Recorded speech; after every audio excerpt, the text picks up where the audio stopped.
Pessoal, nós recebemos uma mensagem bem legal aqui do André Bressan, que atua aí na área de saúde. A mensagem é a seguinte: Olá, agilistas. Sou mais um no oceano de ouvintes de vocês e muito afim de aprender sobre o Mindset Ágil.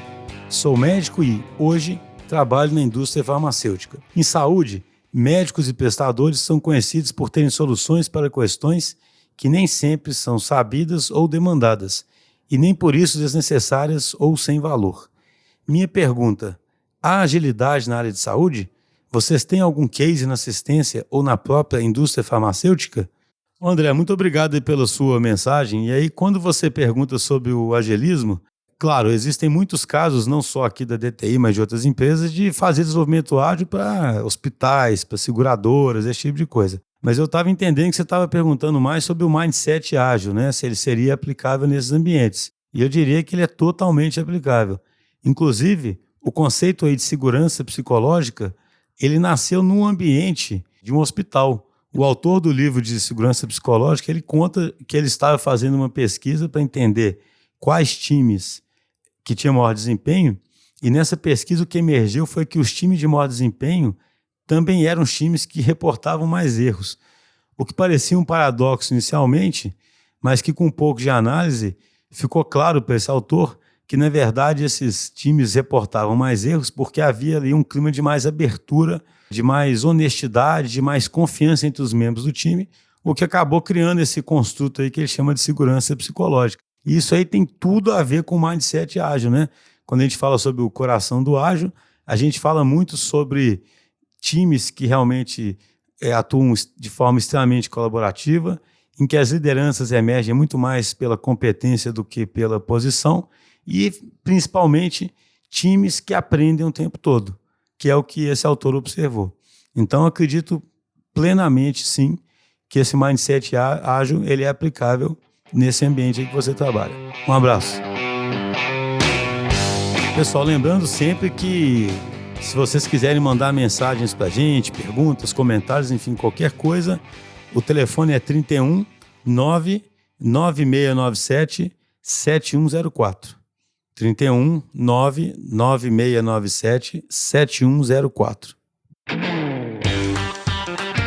Bom dia, boa tarde, boa noite. Vamos começar aqui mais um episódio dos Agilistas. E hoje a gente quer trazer um tema que ele permeia todos os episódios nossos. Esse tema é a transformação digital. Então, para quem acompanha os episódios e para quem não viu todos, é interessante a gente conectar exatamente o que é transformação digital com a linha principal de raciocínio dos agilistas, né?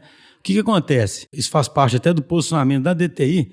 A gente acredita profundamente que as empresas elas estão tendo que mudar a forma delas agirem.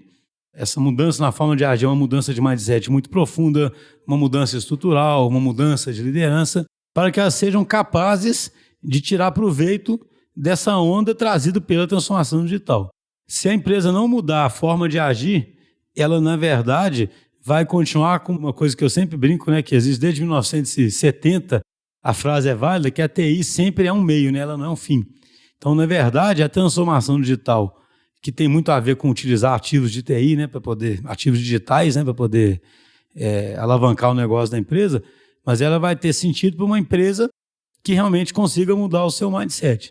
Mas, e o que é a transformação digital, né? O que ela significa? Quando é que ela começou? Por que ela está acontecendo agora, né? É para falar sobre isso tudo que a gente trouxe hoje aqui o Leandro Pessoa. Tudo bom, Leandro? Tudo bem. E aí, Júlio? Tudo jóia? O Leandro é amigo pessoal meu, já trabalhamos junto também, formamos na mesma turma, e é uma pessoa assim, extremamente experiente, participou também muito do movimento ágil, né? Para quem acompanha o podcast sabe que a gente começou com essa caminhada ágil lá na época de Atan ainda. O Leandro estava sempre presente, sempre com um papel super relevante. Melhor ele se apresentar e explicar, mas o fato é que ele está trabalhando muito fortemente em consultoria nessa parte de transformação digital. Então a gente trouxe ele para bater um papo aqui sobre, né, transformação digital. Então fala um pouquinho, Leandro, sobre o que você está fazendo, né? A Denise que brinca, né? O seu cargo hoje em dia, né? Apesar de isso estar perdendo sentido, né? O que você faz hoje em dia? Ô, Xuxa, beleza, cara. Obrigado, uma satisfação enorme estar aqui. Eu estou ouvindo todos os podcasts, estou digerindo e realimentando, né, tudo que eu trabalho na minha consultoria, nas minhas aulas também, né? Então está sendo muito legal esse podcast. Satisfação também porque a gente, como você falou, a gente é amigo aí de longa data, né? Estudamos juntos, trabalhamos juntos na ATAN, né? E... Já tem mais de 20 anos, né, cara? Puxa vida. Isso que é a dureza, né? E eu tava lembrando hoje, cara, assim, meu primeiro contato com a Agile foi no final de 1999. Você tinha acabado de assumir a gerência do departamento de TI da ATAN. E eu tinha pegado um projeto de gestão de armazéns, no centro de distribuição. Foi da Cedo na época? Aquele da Cedo? Foi. E aí eu sentei com você e falei, Schuster, e aí? Tem algum direcionamento para a gente começar esse trabalho? E você estava estudando Agile naquela época. Sim. Pensa bem, 99. 99. Né? E aí você falou assim, tenta entregar todo mês alguma coisa, rodando. Você falou isso em 99, cara. Mesmo, cara, eu não lembrava. É legal relembrar isso. Não, legal demais, assim. E a gente está falando, assim, tecnologia super ultrapassada para hoje, né? Foi um dos projetos mais legais que eu trabalhei até hoje. Muito por causa dessa pegada de entrega cadenciada, né? De entrega contínua de valor, né? E muito por causa do sponsor do projeto, né? Que era o Paulão. Né? E o Paulão era um cara... Hoje seria o tipo Product Owner, né? Na época a gente nem falava, né? E o Paulão era um cara com coragem. Verdade, você está falando agora, eu lembro que esse produto lá, né? Realmente ele ficou bom pra caramba, né? Ficou fantástico, cara. A gente introduziu o conceito de BPM naquela época, nem existia o conceito, né? Que era os processos andarem por si só. Você desenhava e Verdade, disparava, né? Os movimentos. E o armazém andava sozinho, né? Todas as operações, né? E o Paulão era um cara de coragem, né? Então ele tinha coragem para experimentar. E eu falava assim, Paulão, esse negócio não vai dar certo. E aí ele falava, cara, vamos tentar. Se não der, a gente põe a chavinha para desligar. Só para você ver, né, cara? É o mindset... É o mindset que se quer ter hoje, né? E foi um projeto que a gente fez em 99, 2000 e entregamos um armazém com todos os processos automatizados, né? Foi fantástico na época, né? Então foi uma lembrança que eu tive hoje. Legal, legal essa história. Eu não lembrava exatamente, eu sempre lembro dessa época também de um projeto que a ATAN tinha na Gerdau também, que teve uma mudança bem forte para entregar em sprints também e mudou a história do projeto, né? E então foi... A ATAN de 20 anos, né, cara? Então foi uma troca muito boa essa época, né? Que a gente... Não existia nem manifesto ágil, a gente já estava trabalhando com agilidade, né? Então eu digo que a gente tem o mesmo DNA ágil, mesmo sangue ágil, porque a gente teve essa jornada juntos, né? Então, esse é um pouco aí da minha história. E mais recentemente, aí depois eu saí da ATAN, trabalhei na Accenture como consultor também, e depois eu mudei de lá do balcão, fui para grandes empresas, e eu fui gerente de TI na Gerdau. E aí, mais recentemente, eu estou nesse caminho aí a missão de tentar catalisar a transformação digital nas empresas, né? E eu sou também coordenador de um MBA de transformação digital no IGTI, que é também um curso muito legal. Uhum. Então, eu estou com essa pegada de transformação digital muito forte e com um dos pilares é esse de cultura ágil, cultura digital que a gente está trazendo, né? Então, um pouco aí da minha história, né? Eu contei essa história antes, porque eu acho que as coisas estão muito interligadas, né? E, então, assim, imagina... alguém de negócios, né? Que assim, o nosso podcast, claro, tem muita gente de TI ouvindo, mas a gente tem um interesse em expandir isso muito para que a organização toda entenda, né? Todo mundo que está envolvido nisso, RH, todo mundo, né? Uhum. Como é que você define, né? Eu sempre fico brincando que se perguntar numa plateia deve ter várias definições diferentes, né? Qual que é uma boa forma de explicar para alguém o que é a transformação digital? Eu acho assim que a gente está vivendo um momento histórico mesmo, né? Que tem uma mudança radical na sociedade e nos mercados, né? Então, a sociedade está mudando. Uhum. Então, tem uma questão de hiperconectividade, né? Uma questão de a tecnologia começar a estar muito ligada nos comportamentos, né?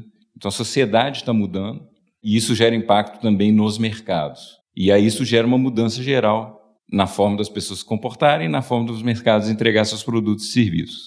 Né? Então, assim, isso é basicamente a transformação digital que está acontecendo, né? Por causa de toda essa questão da convergência tecnológica. Nosso celular, a gente está conectado a todas as plataformas e toda a informação do mundo. Isso muda muito as coisas, né? Novos modelos de negócio, né? Novas formas de entregar produtos e serviços e novas formas das empresas trabalharem, né? E isso gera uma mudança muito grande nas sociedades e nos mercados. E aí você tem nesse cenário alguns players, né? E você vai ter os nativos digitais, então são empresas de todos os portes, né? Mas que começaram digital, têm o DNA digital, estão entregando produtos e serviços digitais, e estão mudando a forma dos mercados trabalharem, né? Você tem as empresas em transformação, né, que é muito o foco tanto do seu trabalho quanto do meu, né, que é pegar as empresas mais tradicionais.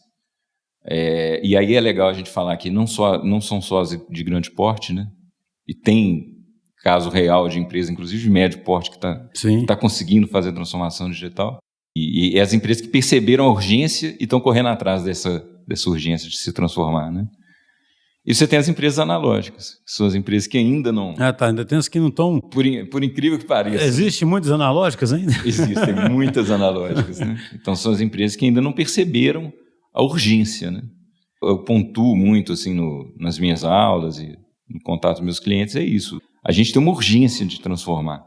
E é importante estar claro isso para o... Então, mas por exemplo, quando fala transformação, essa palavra aí quer dizer que a empresa vai virar uma outra coisa, né? E é uma coisa que tem que ter o digital no meio, né? O que são os principais... Assim, tentar explicar, articular melhor a pergunta, né? A empresa não sabe exatamente o que ela vai virar ainda, né? Eu acredito muito nisso, né? Porque assim, esse negócio é evolutivo. Mas o que ela pode imaginar que ela vai ter que ter, né? Entendeu? O que ela... Eu sempre falo esse negócio, antigamente, as empresas se inspiravam era no Jack Welch, né? Jack Welch. E hoje os caras se inspiram no Jeff Bezos, né? São os caras, né? Qual é a fonte de inspiração dessas tradicionais ou analógicas? Que elementos da transformação digital que elas têm que perseguir? Eu vou começar explicando um modelinho que eu trabalho dos pilares, né? Eu acho que é importante. E aí eu explicando os pilares, eu tento juntar basicamente esses conceitos que todos os podcasts vão falando, né? Então acho que cria uma liga aí. Porque tem vários modelos no mercado, eu acho que eu arrumei uma forma simples de explicar. O primeiro pilar é o pilar de cultura e organização. E talvez seja o pilar mais importante, tá? Porque transformação digital a gente sempre fica pensando no digital, né? E a gente tem que primeiro pensar que as empresas... É o que você sempre está falando nos podcasts, né? A gente está vivendo num mundo VUCA e a gente precisa ter empresas que consigam se adaptar, aprender e estar sempre tentando gerar mais valor de forma incremental, né? Vamos dizer assim, que é exatamente o propósito da cultura ágil, né? Então é muito isso. A empresa se reposicionar daquela estrutura de, cara, eu vou sair do planejamento plurianual, departamentos... para ir para uma estrutura mais orgânica, mais adaptativa, que consegue coletar valor de forma muito mais rápida, né? E aí eu tenho que mexer em cultura e organização. Eu creio que é o pilar mais importante e é o pilar mais difícil, que a gente está vendo várias empresas correrem atrás e é um desafio muito grande que a gente está vendo, né? Então esse é o primeiro pilar. O segundo pilar eu chamo de ativos digitais, e eu não chamo de tecnologia, né? Porque ativo digital no contexto de que gera tecnologia para gerar valor, tecnologia com propósito. Ou seja, é uma tecnologia que já está gerando valor, né? Isso que ela é um ativo, né? Exatamente. E a galera está muito entusiasmada com inteligência artificial, com Big Data, né? Com os termos da moda. IoT, aí, né? Que são tecnologias fantásticas, né? Que podem gerar muito valor, mas por si só não geram valor. Tem que ter algum direcionador estratégico, a gente vai falar disso. Uhum. Tem que ter algum direcionador estratégico, algum modelo que eu trabalho nisso para realmente gerar valor. Então, a gente primeiro tem que entender o porquê, entender o que eu quero fazer em termos de modelo digital para, em seguida, endereçar qual tecnologia vai ser mais adequada, né? E aí a tecnologia entra como ativo digital. É tecnologia com propósito, é tecnologia para gerar valor.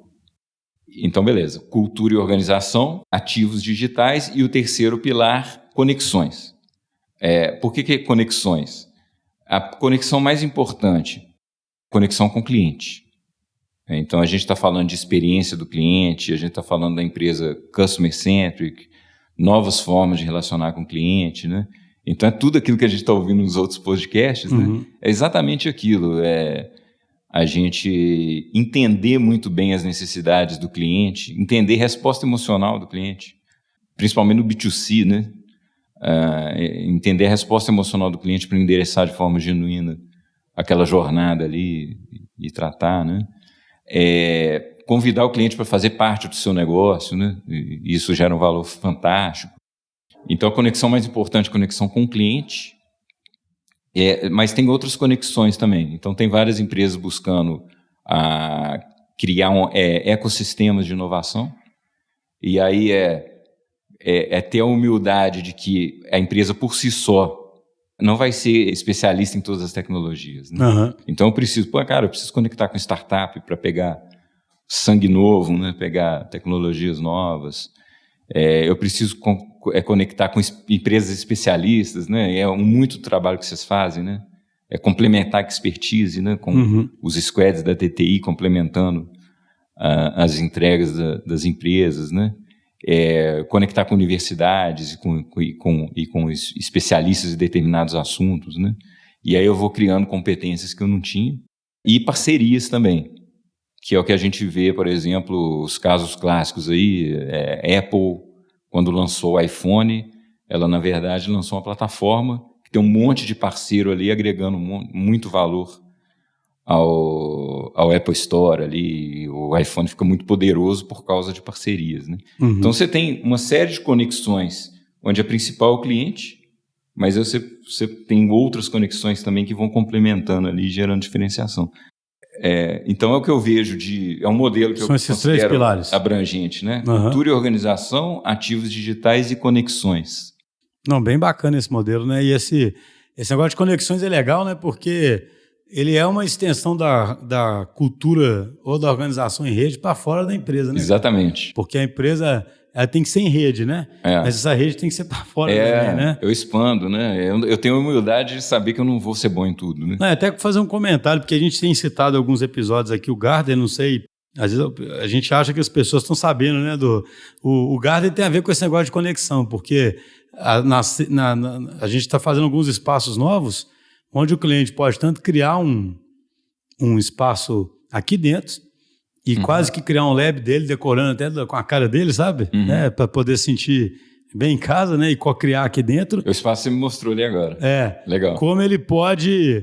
E aí serve um lugar para ele viver também uma cultura diferente e aquilo poder ajudar ele a pensar o que ele pode levar para a empresa dele, né? Mas também é um lugar de mais conexões, né? Porque imagina, a gente está com um portfólio de clientes dos mais diversos segmentos. Então, o cliente aqui dentro, um cara de um setor de serviço pode encontrar com alguém de indústria, pode encontrar com alguém de varejo, entendeu? Sim. E hoje as pessoas têm que acreditar nisso, né?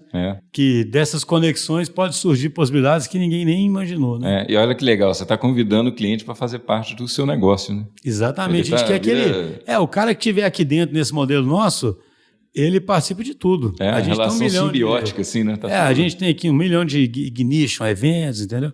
Mas que legal. Então, você tem esse modelo, digamos assim, de referência, né? Toda empresa, todo cliente nosso tem aquela angústia do que fazer, né? Tanto que a gente tem um podcast que a gente até brinca que é dar o primeiro passo, E a gente foca muito na mudança organizacional, né? Mas como é que você enxerga esse processo de mudança, né? A partir desse modelo? Porque eu imagino que esse modelo deve ser uma referência para a empresa buscar mudança, né? Como é que é exatamente. E aí é uma coisa que eu até estou trabalhando muito forte, que é tentar tratar exatamente essa dor. Assim. Eu entendi que eu preciso me movimentar, mas eu não sei como começar. Tá? E aí eu até desenvolvi um produto, um serviço, né, que eu chamo de Roadmap Digital. Quem tiver interesse, está no roadmapdigital.com.br. Que ele tenta responder exatamente essa dor. E com basicamente 3 perguntas. A primeira é por quê? E aí a gente tem muito a ver com entender como a empresa está em relação a esses pilares, né? Como é que está a cultura da empresa atual e, principalmente, como é que está o engajamento da liderança. Porque tem um ponto muito importante na transformação digital que é o seguinte, se a transformação digital partir do departamento de inovação, delegado, né? Não vai funcionar. Né? Tipo assim, o CEO criou um departamento de inovação. Ele vai ficar meio de lado ali, pronto, né? Porque a transformação digital envolve a gente transformar um negócio. Então, isso tem que estar na pauta da liderança. Né? Então, essa etapa de porquê é exatamente para a gente tentar mapear o engajamento da liderança e tentar trazer a liderança para o barco. Né? E entender como é que está, né? Como é que eu estou em termos de maturidade. Né? Em seguida, a etapa é o quê? Que é entender o que eu vou fazer. Tá? E aí tem um pouco a ver com aquela pergunta sua, porque assim, o que dá para fazer? E aí tem esses direcionadores estratégicos. Como que eu posso fazer transformação digital? Tem basicamente 3 formas. Tem uma forma que é o seguinte, que é excelência operacional. Que é simplesmente eu pegar o meu processo está cheio de gaps e ineficiências, e eu começar a colocar tecnologia para trazer automatismos e eficiências. E aí eu melhoro eficiência, custo, tempo de resposta. Né? Essa transformação digital é o nível mais básico, vamos dizer assim. E assim, isso é o que sempre foi feito, concorda? Só que talvez hoje tem mais tecnologia, né? Tipo assim, eu sempre comento com o pessoal, sei lá, antigamente, se o cara quisesse melhorar a eficiência operacional usando uma solução de reconhecimento de imagem, ele quase que tinha que ter um cientista, né, lá dentro. Hoje ele compra isso na Azure, né, por centavos. Exatamente. Mas é a mesma, vamos dizer, nesse caso simplesmente é alavancar uma coisa que a gente já fazia, né? E a gente pega, por exemplo, tecnologias como a própria inteligência artificial, Big Data, contribuem muito para isso, né? Porque você tem às vezes tarefas que até pouco tempo atrás não dava para automatizar, porque exige cognição humana, né? E hoje em dia não precisa mais de cognição humana, porque a máquina consegue fazer essa cognição. Então, alavanca. E antigamente não dava para fazer isso. Uma coisa que eu procuro fazer é não glamourizar o que não precisa ser glamourizado, entendeu? Que eu falo assim, uma coisa que a gente enfrenta muito, tem muita gente cética, e eu acho que tem que ser cético com razão, né, cara? Eu também sou um cara cético por natureza. Então o cara fala assim, pô, lá vem o cara ficar falando de transformação digital, ele tá pegando e fazendo um sistema igual ele fazia para mim, né? Ele tá fazendo uma interface, né?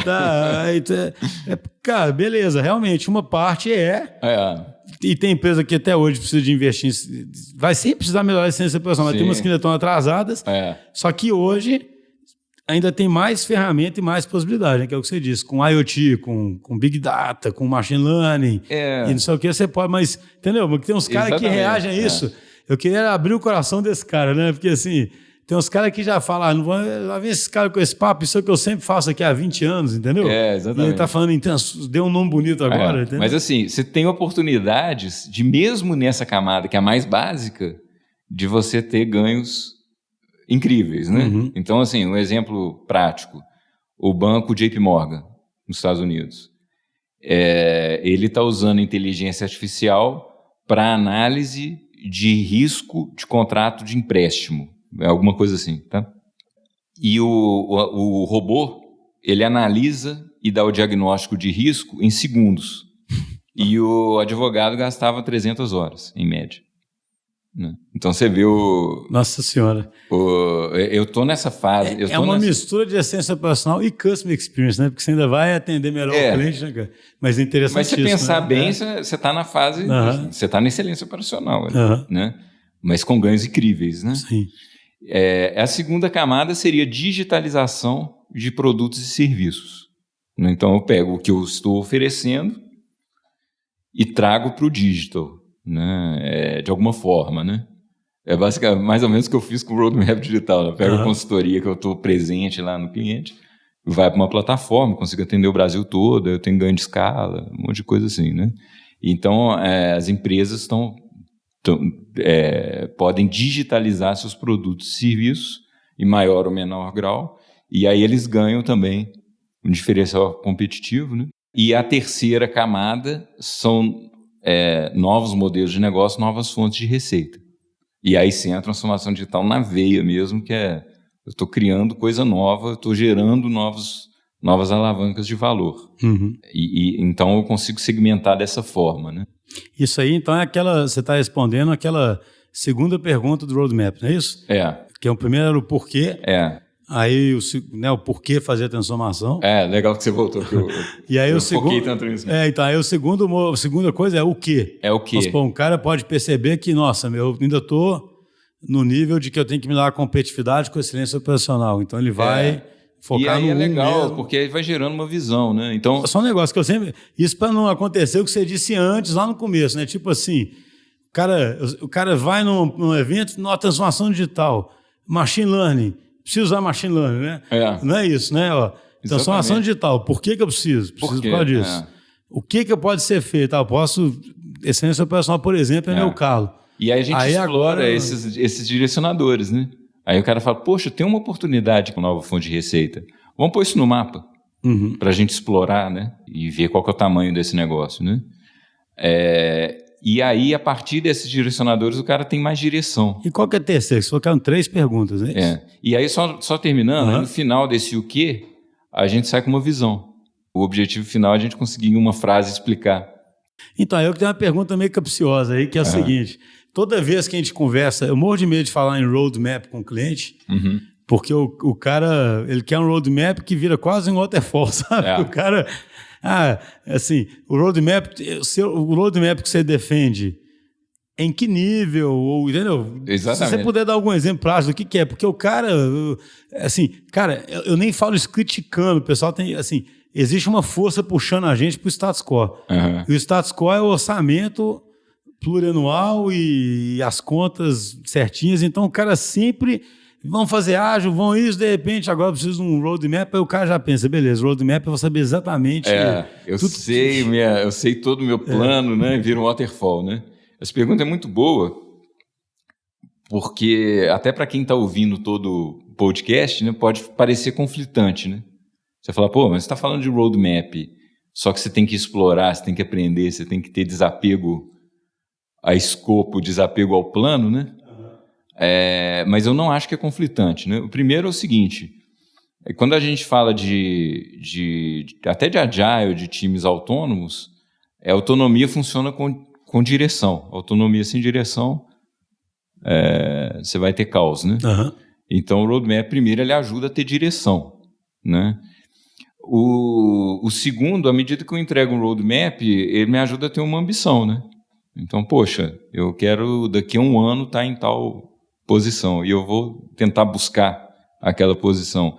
Mesmo que durante a minha jornada eu vá aprendendo e descubra que eu preciso ir revisando e de forma emergente eu vou buscando outras oportunidades, né?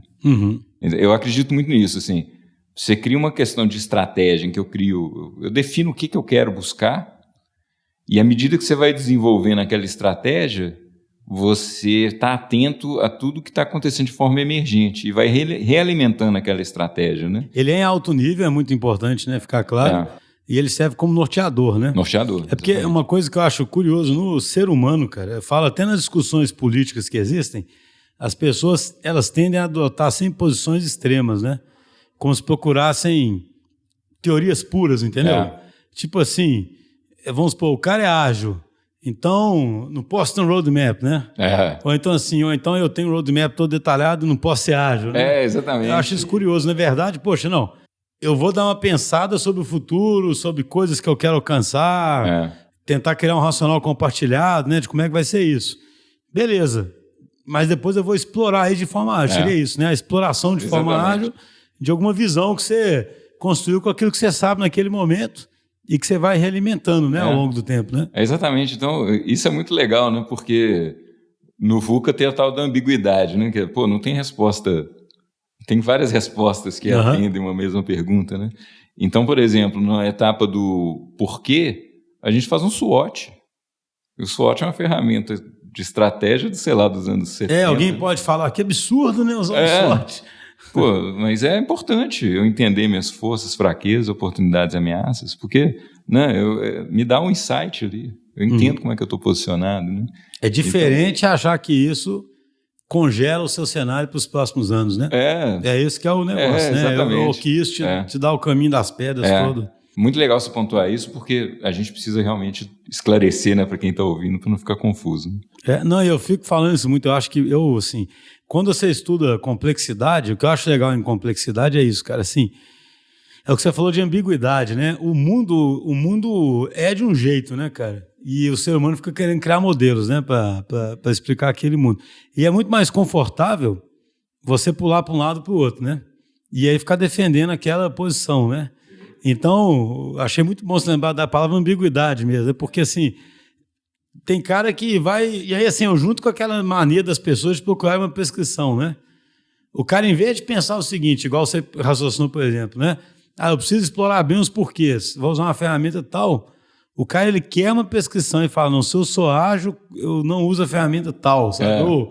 É curioso demais isso, né, cara? E isso é um problema maior do que parece, porque isso, às vezes, assim, ser pragmático é entender a essência do que você quer e procurar a melhor ferramenta naquele momento. E como é que você vai desperdiçar uma bagagem de conhecimento aí do século XX ali, que é riquíssimo também, né? Só porque, assim, o que não tiver sentido não tem, mas o que tiver... né, eu penso como uma caixa de ferramentas, sabe? Que a gente vai... Então, assim, o cara tem um porquê principal que você explorou, e aí tem um o que é representado, no final das contas, por um roadmap em alto nível. Aí o que você vai sair com os direcionadores, já com uma visão de algumas iniciativas e com uma visão. Então, mas só uma curiosidade, então. Esse roadmap, do jeito que você entende ele é um roadmap de resultados, de iniciativas, de que é, entendeu? Qual unidade? Porque o roadmap é uma visão até temporal, não é isso? Isso. Então, é a gente começar a ter uma visão, ok, dada a minha visão, dado o meu levantamento de iniciativas, o que valeria a pena eu priorizar? O que valeria a pena, por exemplo, ser o meu primeiro squad? E o que valeria a pena eu estar, numa segunda onda pensando em algum... Então, nesse roadmap, o cara já começa a organizar mais ou menos os fluxos. Isso. Ele começa a influenciar um pouquinho até na estrutura da empresa por ali, de entrega, né? O que eu preciso pensar em termos de estrutura, né? Então é tentar organizar um pouco. Mas desculpa, não sei se eu estou... Esse roadmap, ele acaba que influencia também... Ele é um roadmap de iniciativa de construção de ativos digitais, né? Se a gente pegar nos 3 pilares que você disse. Não, a gente pode tratar todos os pilares. Ele trata qualquer pilar. Você pode perceber que para o roadmap, primeiro eu preciso ganhar competência em tal coisa, ou mudar a estrutura. Exatamente. Então o roadmap ele cobre as 3. Tá. Porque a gente precisa considerar. Como eu falei no início, né, cultura e organização, eu entendo que é o pilar mais importante. Então, o que a gente vai fazer? Entendi. Você pode estar avançando no ativo e ao mesmo tempo avançando em cultura e organização, por exemplo. Entendi. Né? Porque senão não para de pé, né? Né? Então a gente tenta tratar todos esses itens, né? E para quem tiver interesse, lá no site tem até uma avaliação que você faz, sai com uma nota de maturidade, né? Então dá para ver até como é que está posicionado, né? Ele é gratuito, roda e pega o diagnóstico, né? Então dá para ter essa visão. Aí depois a gente vai fazendo o to-be, né? Vai vendo o que vale a pena evoluir. Entendi. Né? Mas é isso, essa questão, né, do roadmap. E aí você disse que tinha uma terceira pergunta, não tinha? Não, a terceira é como, que é o roadmap. Tá. Não, porque eu fiquei aqui na cabeça 3 perguntas. É isso. É o porquê, o que e como. As 3 estão cobertas, cobertas pelo... O que você vai sair com os direcionadores, a visão, e já com uma lista de iniciativas, o como como que a gente organiza isso no tempo, né? Então, mas mais uma vez fazer uma pergunta para tentar ir no coração dos céticos, né? Que ficam escutando, né? O cara vai falar assim, cara, mas eu sempre fiz roadmap na minha vida, né? Assim, né? Sempre fiz. Onde é que está a diferença agora? É desde o próprio roadmap ou até a forma depois como se acompanha e executa isso, entendeu? Porque eu sempre falo, cara, eu sempre gosto de pensar nos céticos, né? Ou nas empresas tradicionais, porque assim, só um negócio que eu já citei em alguns podcasts, mas acho sempre legal lembrar. Por que eu falo isso dos céticos? Porque assim, existe um gap de execução muito grande.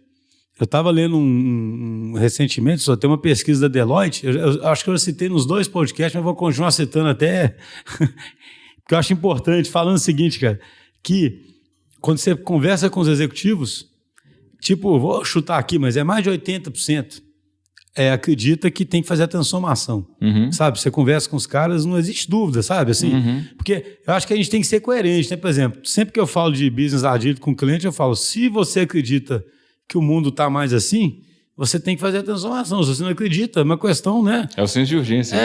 Agora, se você não acredita, porque o cara tem direito, ele pode falar assim, para o meu negócio isso não... Mas 88% dos executivos acreditam nisso. Eles entendem a importância. Então, assim, os caras não é que eles acham, isso é bobeira, meu cenário não é assim, não.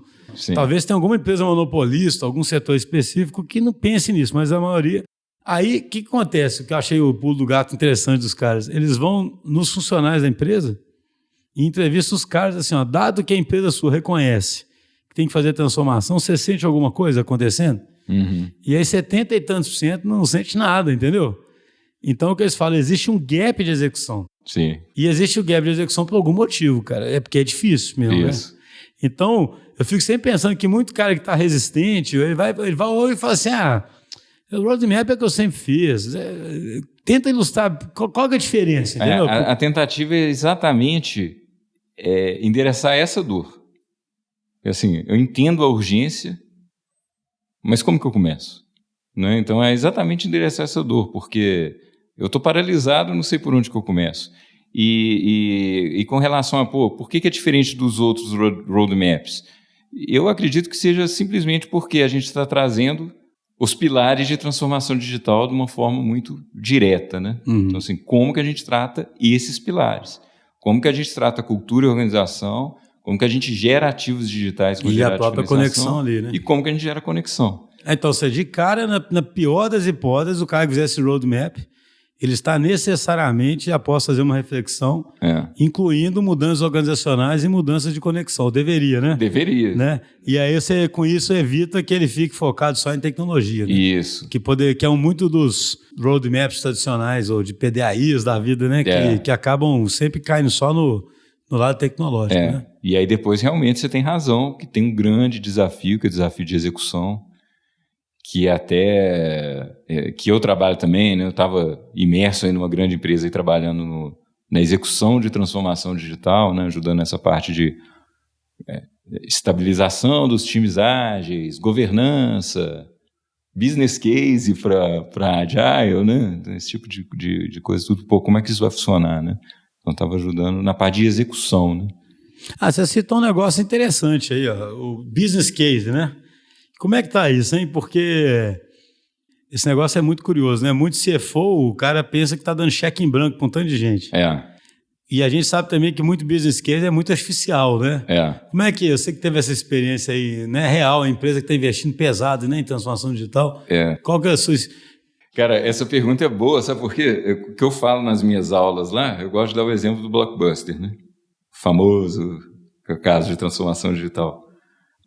Mas é uma coisa específica que, assim, o Blockbuster tentou copiar o modelo do Netflix, quando ele se sentiu ameaçado. O modelo do Netflix, na época, era entregar filme em casa, ao invés de ser ir na loja. E aí eles fizeram um comitê para discutir isso, e o financeiro falou que não dava para fazer, porque não tinha retorno de investimento. Então, o que eu falo nas minhas aulas é assim, preste atenção se o retorno de investimento realmente é o driver ali que você tem que tratar nesse momento. Porque às vezes você está tratando novos modelos, novas fontes de receita, que no início não vai ter retorno. Né? Então, o retorno... Só que ele calculou isso a partir da perspectiva sem a transformação, né? Exatamente. Vamos supor, você vai, né? Você está comparando aquilo com... Você não sabe ainda, né? Exatamente. Isso A que é dificuldade, Netflix né, cara? explorou de forma emergente e gerou resultados superiores, né?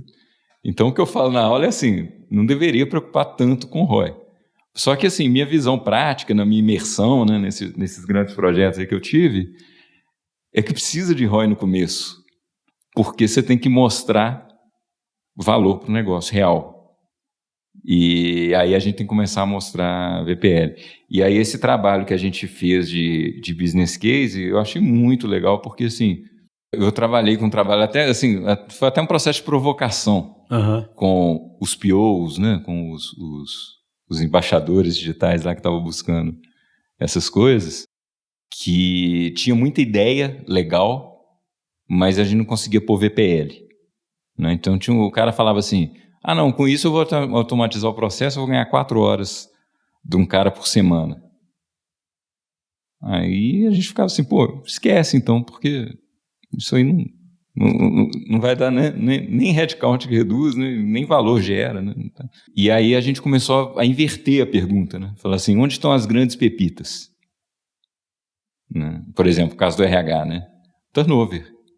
Quanto de turnover isso significa? Não sei quantos milhões. Pô, legal. Achamos o pote de ouro aqui que a gente vai... Então, assim, como que a gente trata a redução de turnover? E isso vai ter um ganho financeiro. Tem um apelo maior, né? Mas sabe o que eu acho curioso? Eu acho assim... essa é a minha visão pessoal, né? Eu acho assim, parece que nós estamos no começo de um movimento ainda, né? Porque eu falo assim, por exemplo, quem vai questionar um Kaizen que está acontecendo continuamente numa empresa, né? Eu falo assim, imagina que você esquece que é tecnologia, né? Que tem ativo digital no meio.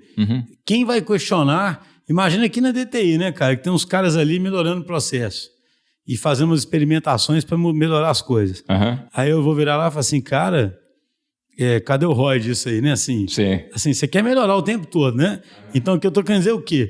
Cara, eu acho que na medida em que as coisas vão se entranhando e que o ativo digital fica fazendo parte da operação, do negócio, de tudo da empresa, é muito natural que você esteja financiando essa melhoria contínua. Sim. E você vai dar um jeito de medir, né? Então, acho que as empresas mais maduras, porque isso é bem ainda uma visão quase que de projeto, né? Assim, eu vou lá para pegar um dinheiro. Cara, você não vai lá para pegar um dinheiro, você vai lá, é o seguinte, ó, aquele seu setor que cuida daquele fluxo de negócio, ele agora está apoiado num dígito, então ele tem um squad ali.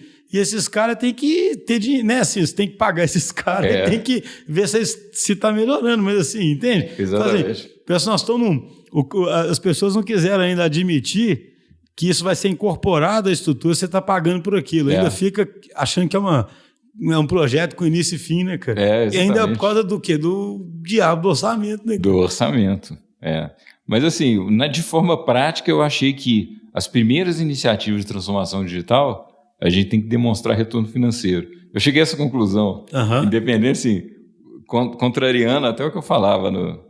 Não, mas assim, a gente falou, eu falei isso nos 3 podcasts já, o Breno, quando ele veio, tem um podcast nosso que chamou Alimente os Tigres. Não, foi fantástico. Então, o Breno, ele fala, é isso aí, né, cara? Você no começo tem uns tigres lá que falam assim, cara, se você não me falar o retorno, não vai rolar, né? E o desdobramento disso pode ser muito legal. Então, por exemplo, eu estava trabalhando lá com o Product Owner e que ele tinha um projetinho que tinha um VPL qualquer lá, né?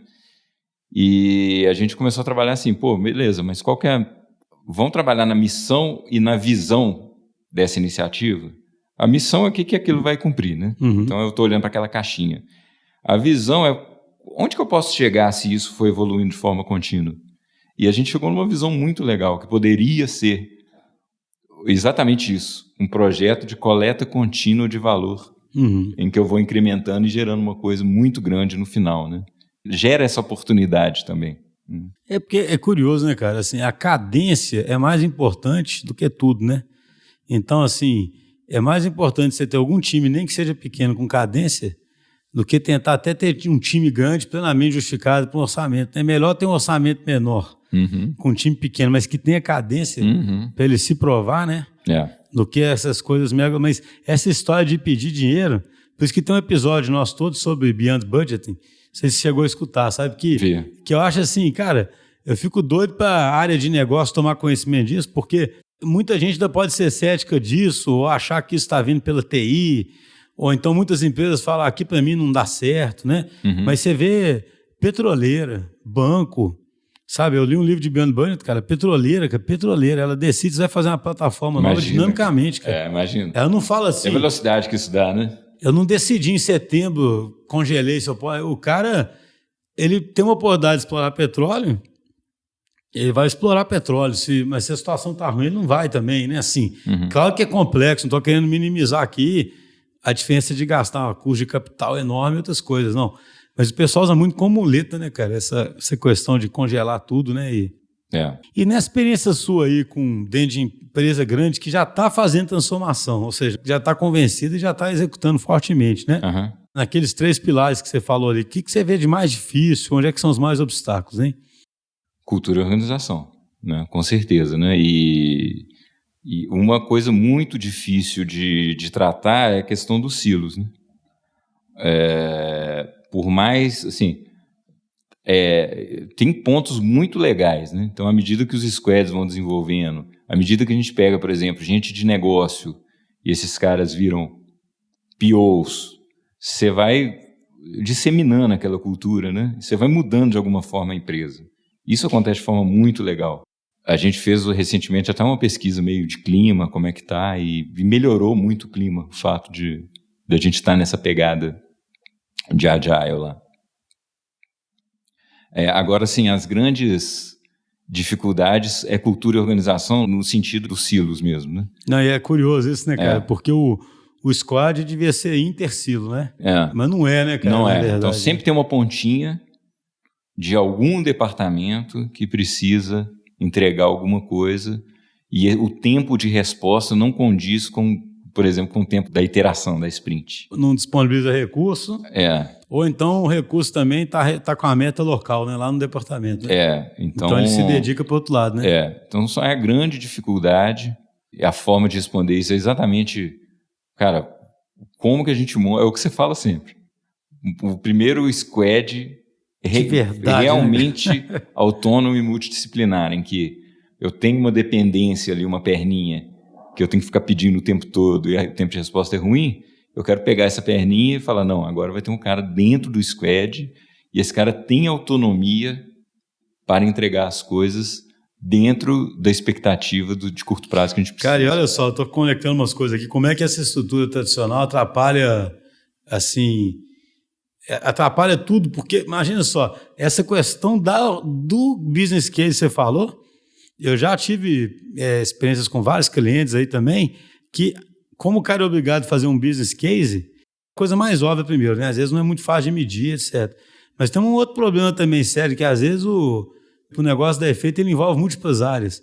Aí fica uma discussão de quem que é o dono daquilo. Exatamente. Ou para quem vai ser beneficiado por aquela meta, né? Por aquele bônus. O business case fica da área, né? Como é que eu faço esse business case do negócio, né? Porque é multidepartamental, né? Exatamente. É óbvio que o cara lá em cima, desde o acionista até ele vira e fala assim, cara, para mim não interessa se tem 10 departamentos, se tem um departamento, olha essa iniciativa, é óbvio que tem que fazer, né? Sabe?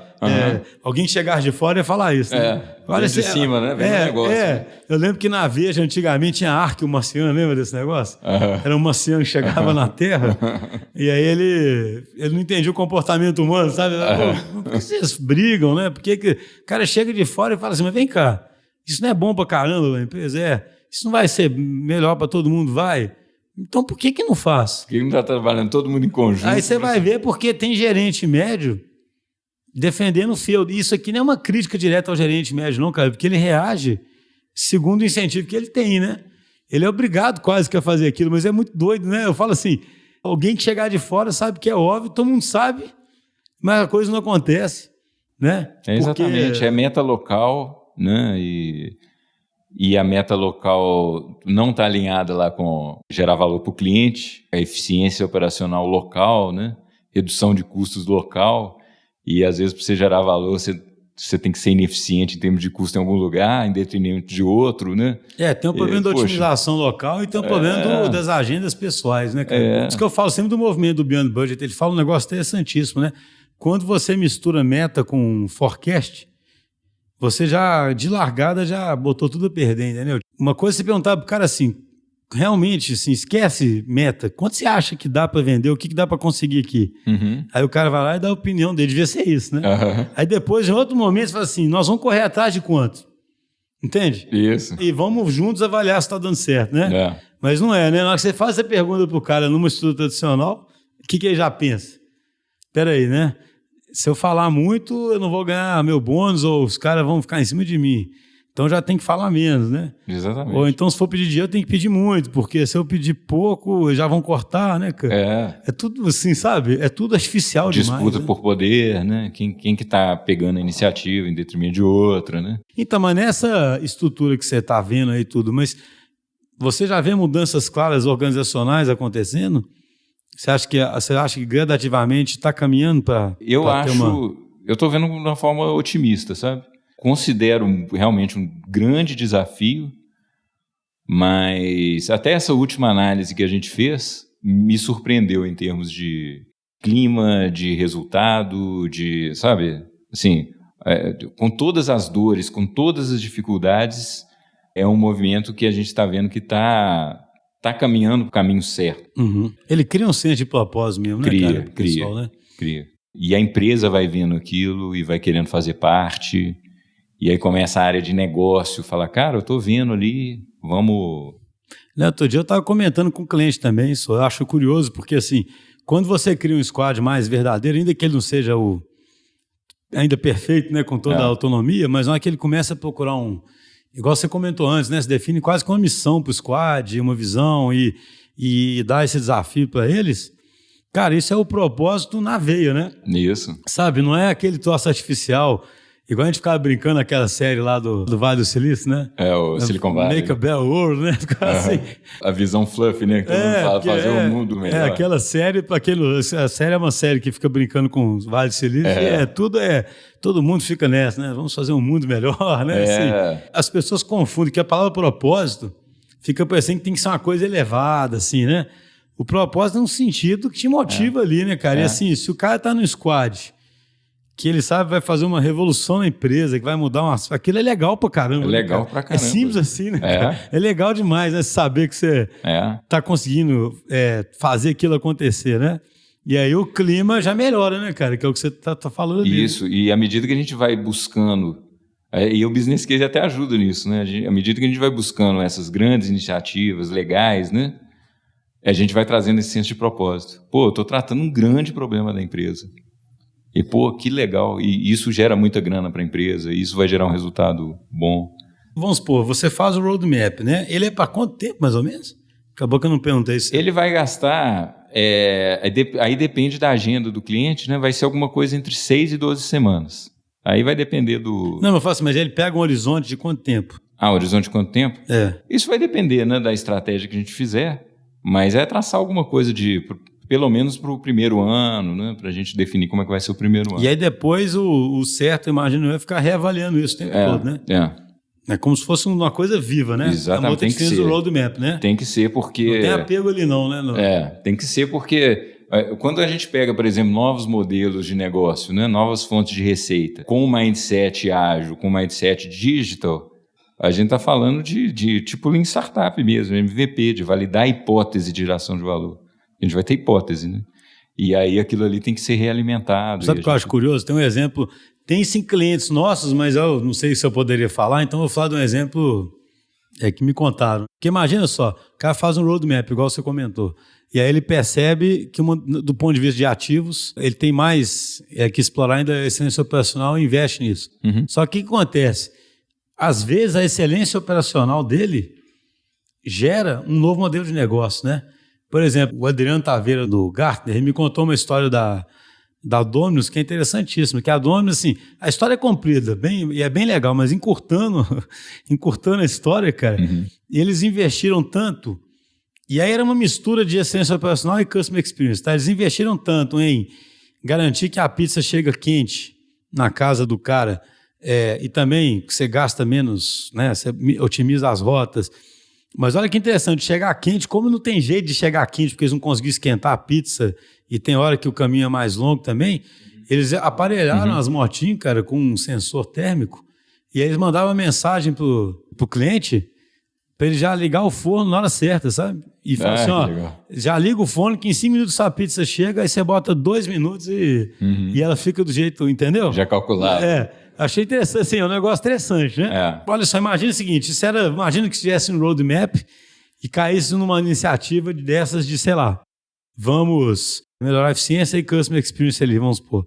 Só que aí que ele comentou, isso ficou tão legal que eles começaram a vender para outras concorrentes, cara.